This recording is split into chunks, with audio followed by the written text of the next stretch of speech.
ศิลปะในการฉลักเชือนี้ពិតជាអស្ចារ្យណាស់ពីដុំឈើធម្មតាមួយអាចប្រែរូបរាងទៅជាភ្នំដែលមានផ្ទះតូចៗជាច្រើនយ៉ាងស្រស់ស្អាត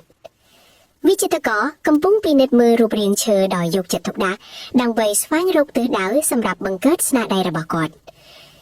ចាប់ផ្ដើមឆ្លាក់ដោយប្រើឧបករណ៍តូចមួយឆ្លាក់ថ្មភ្នំនិងរូងភ្នំយ៉ាងផ្ចិតផ្ចង់យឺត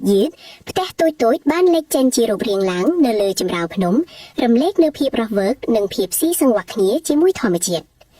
រាល់ព័ត៌មានលម្អិតសុទ្ធតែឆ្លុះបញ្ចាំងពីជំនាញនិងការអត់ធ្មត់ខ្ពស់របស់វិចិត្រករ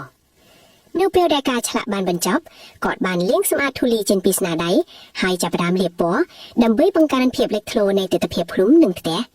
ពណ៌ត្នោតចាស់លាយជាមួយនឹងពណ៌ធម្មជាតិនៃឈើបានធ្វើឲ្យស្នាដៃកាន់តែមានជម្រៅនិងភាពទាក់ទាញទីបំផុតស្នាដៃដ៏អស្ចារ្យនេះក៏បានលេចចេញជារូបរាងពិតប្រាកដភ្នំនិងផ្ទះឈើបានបង្កើតបានជាទិដ្ឋភាពដ៏ស្រស់ត្រកាលមួយដែលធ្វើឲ្យយើងស្រមៃដល់ភូមិឋានដ៏សែនស្ងប់ស្ងាត់នៅលើកំពូលភ្នំ